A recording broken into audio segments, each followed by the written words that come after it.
Together, let's embark on a scientific exploration of yoga, where you are the scientist, your heart is the laboratory, and you are the outcome. So, good morning, everyone. It's an honor to be here amongst you. And when I was told to attend this particular session, G20's Economic Forum, I said, what do I know about economics? Being a pharmacist by profession, and now have entered the spiritual arena under the guidance of my elders, I continue to serve as best as I can. When we talk of 17 SDGs, Sustainable Development Goal by United Nations, they are all interdependent. If one falls, the rest will fall. For example, political stability, or the environmental, or the poverty management, and many such things. When you talk of air pollution or land, soil pollution or water pollution, there are many types of pollution that we come across. Why would an industrialist think of polluting water? Because they want to make a shortcut, bypassing, detoxifying certain effluents that should have been neutralized before the effluents are sent out into a water stream. They want to save money that way. Similarly, the soil pollution, similarly, the air pollution. The basic cause, shortcuts, the speed, and ultimately, money, greed, selfishness, competitive nature takes over. And our Indian tradition believes very strongly what are the reasons behind this greed, competitiveness, and it hits the right note that rhymes with all of us, and that is because of the thought pollution. If we can regulate this mind, if we can regulate and bring about this healthy mindset against this thought pollution, then we can solve all the problems. All the 17 SDGs can come into fore just by including this 18th SDG, attending to thought pollution. How are we going to do it? Yoga has always been telling that if the individual mind is at peace, it achieves a lot. What if happiness is all around you, but you are not at peace? The goal of every human being is to arrive at some level of happiness. Even insects, even animals, they like to see some cozy corners and just rest there. We are not the exceptions. How to bring about this peace so that we can enjoy happiness? Peace, is it possible without harmony within us? Is it possible without the harmony with the surrounding? Is harmony possible without contemplative minds? Is contemplative mind possible without having achieved a focused state of mind? And is focused state of mind possible without some mental gym, mental exercise? And that's what we call in yoga as meditation, dhyana. Meditation and dhyana is loosely translated as synonymous or same, but I very strongly differ with it because the Oxford Dictionary defines meditation as a mind that is centered on one object. Mind is still at play, while in dhyana, according to yoga, means to transcend the mind itself. And when mind is transcended, many good things that happens are simply automatic. For example, mind that is in tune with the higher self, mind that is in tune with your heart, will recognize even before committing a mistake.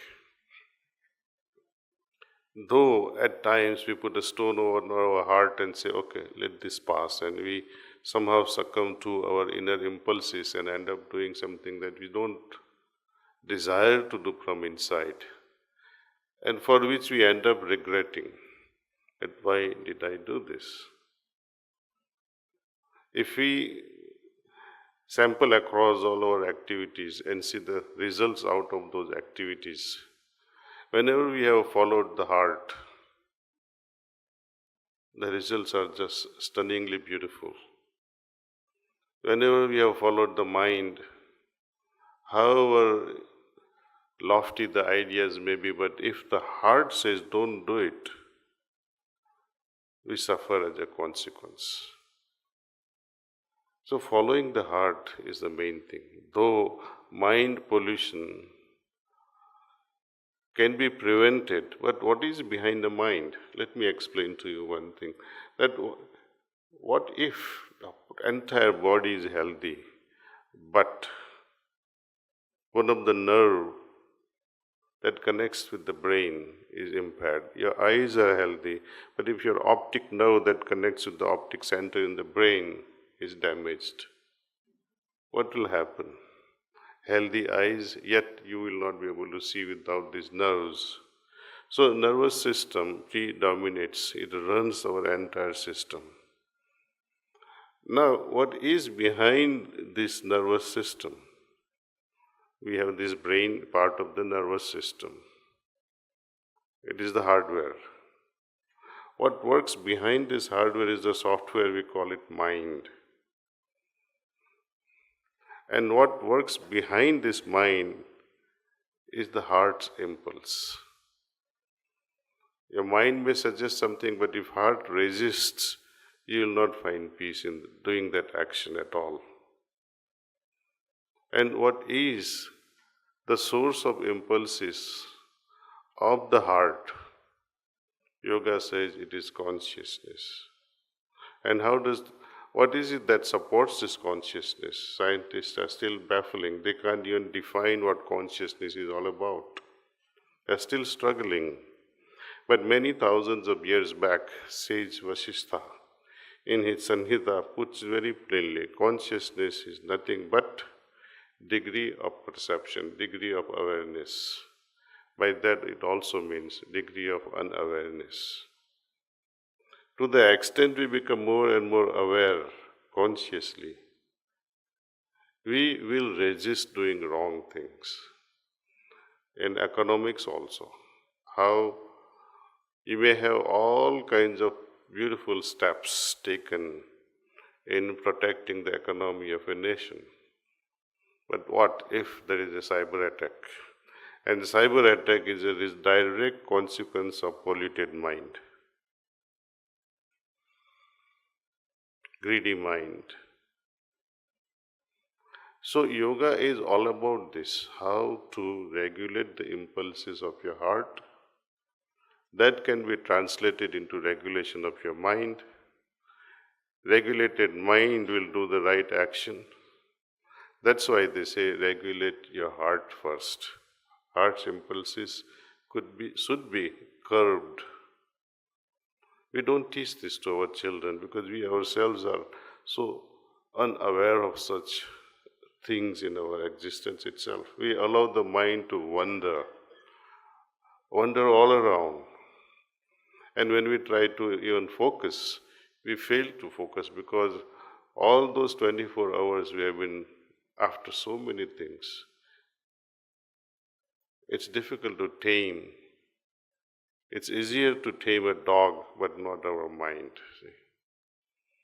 And that's why we need certain practices. You can sit down quietly in few places. I would walk you through if you like. You bring any problem that to the surface of your mind, or something very pleasant or unpleasant things that you came across in last few weeks or last few months.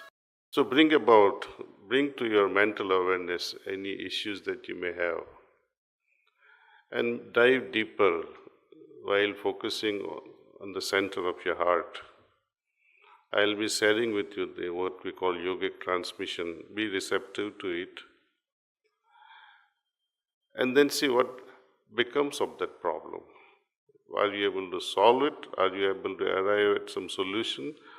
You may not arrive at a solution, but I have often seen the problem will not remain. It will not bother as much.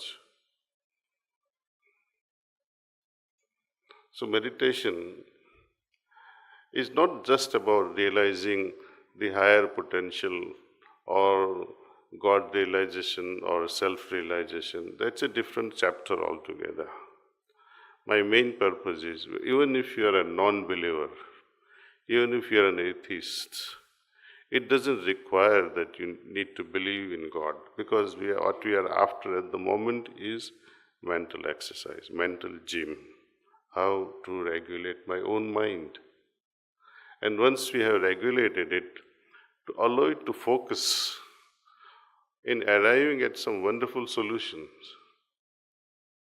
Whatsoever be the problem, even impossible problems, just sit quietly and see what happens. Dead end will not remain as a dead end. You will find some escape out of it. And I tell you, from my almost 50 years of practicing this particular system, I have never found any dead end in my life. Solutions always emerge, and all these solutions are as a result of, when you dive deeper into our own hearts, solution emerges. And your self will be guiding. Instead of the guidance coming from outside, we are able to find our own solution. So I'll walk you through this particular process. But before that, I would like to again re-emphasize the importance of a regulated mind. James Allen, I don't know how many of you have heard of him, 19th century philosopher from UK. He was a columnist, writer, and every now and then he would share his thoughts. And he compared the thoughts, he says they are like seeds in a garden. The difference between a regulated mind and unregulated mind is, one is able to allow these seeds to grow in a garden in a very planned fashion. It's a regulated mind. You can create a beautiful garden. You plant certain seeds here, certain seeds there, and you also know what not to plant. Then you can have a beautiful garden. Unregulated mind is like a jungle, forest. Everything grows everywhere. Life becomes chaotic then, see. Thoughts are like that. The mind that is regulated, a gardener, a master gardener can use those seeds, those thoughts, and plant them. Not only in oneself, but you can plant those thoughts in others' minds also by sharing. Let's do it this way. And many gardens can come about through this regulated mind. See. So before we come into actions, I have to lay down my thought plan. And what is behind this thought process? They are my intentions. Intentions are the product of our hearts. Clean, pure, simple heart is the call of the day. I would walk you through this particular meditation so you can see practically how even impossible tasks we can solve. You bring any problem to your mind and sit comfortably. Okay.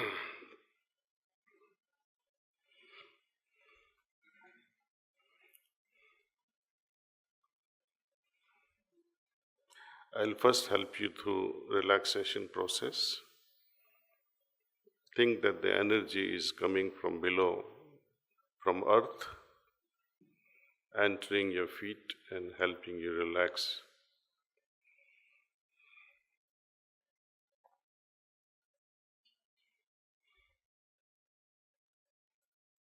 Permit this energy to move upward to your feet and ankle.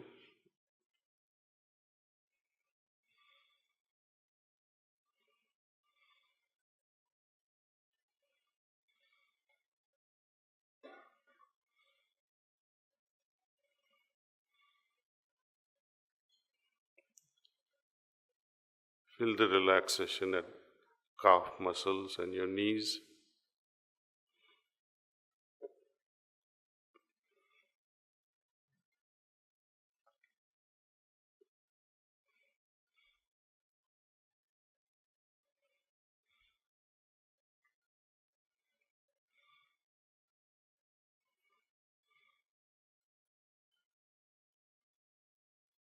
Allow this energy to move upward in your thighs and the hip area.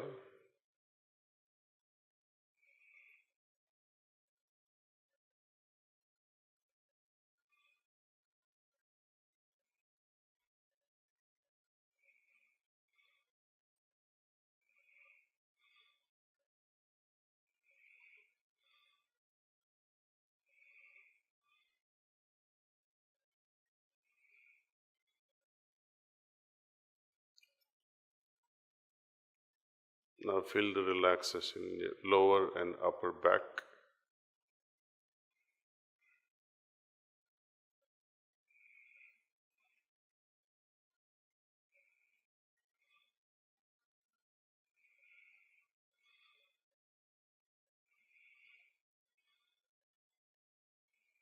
Now bring your attention towards the abdominal area, your stomach area. Feel the relaxation there.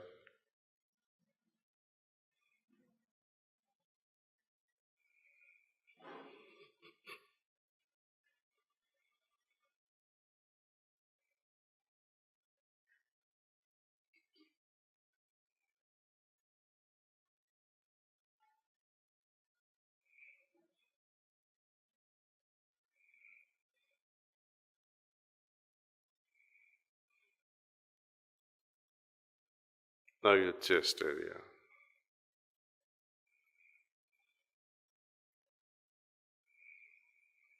Take a deep breath there.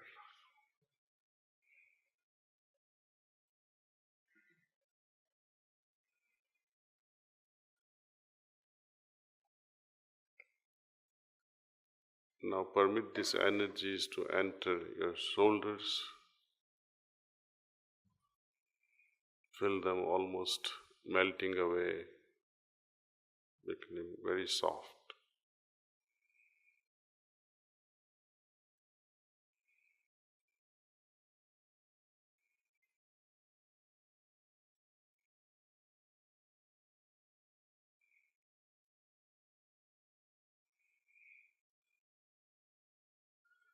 Permit this energy to descend in your arms,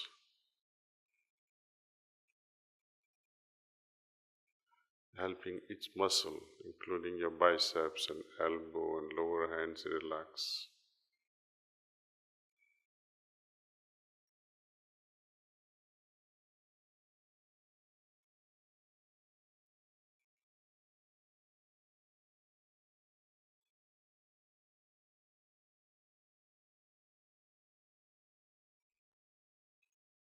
Now your neck muscles.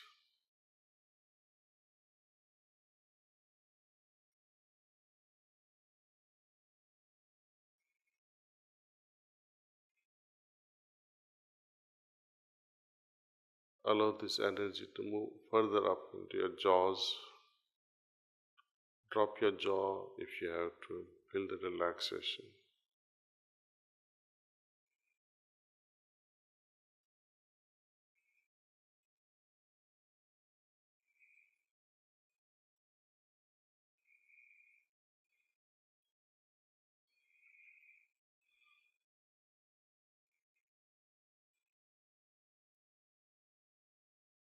Feel the relaxation effect on the entire face, including your lips, your nose, your eyelids and eyebrows,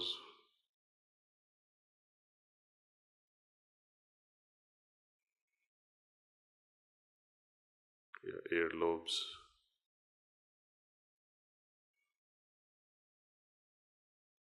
your forehead and top of your head.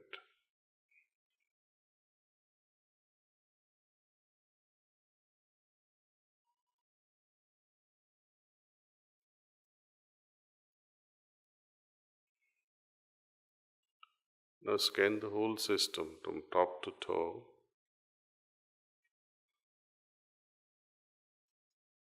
If any part of your body is still stressed, you can revisit and help it relax.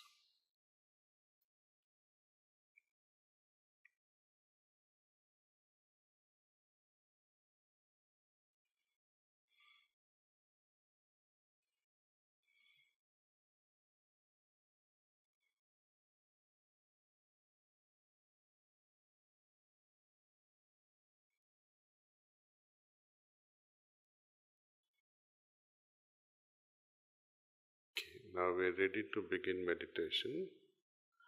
Draw your attention towards the heart, about 3 fingers below your left nipple.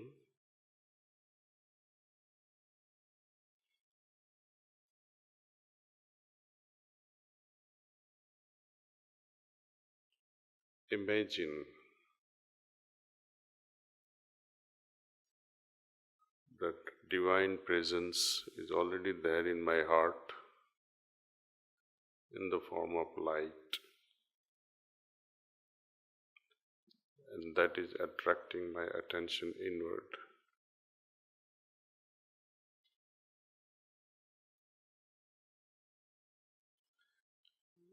We can maintain this thought of the presence of divine light in the heart.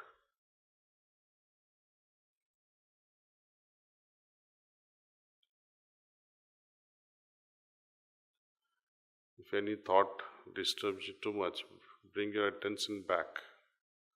Remind yourself that I am meditating now.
That's all.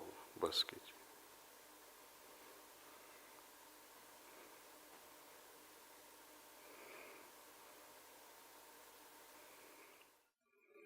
So you see, projecting the mind, trying to take it in one direction. It's like driving a car and see how many obstruction comes in the way. One cow, one buffalo, another rickshaw. You guys are familiar here, right? You never seen such a thing in Switzerland. The traffic. You're going in one direction, but unpredictable things comes on the way.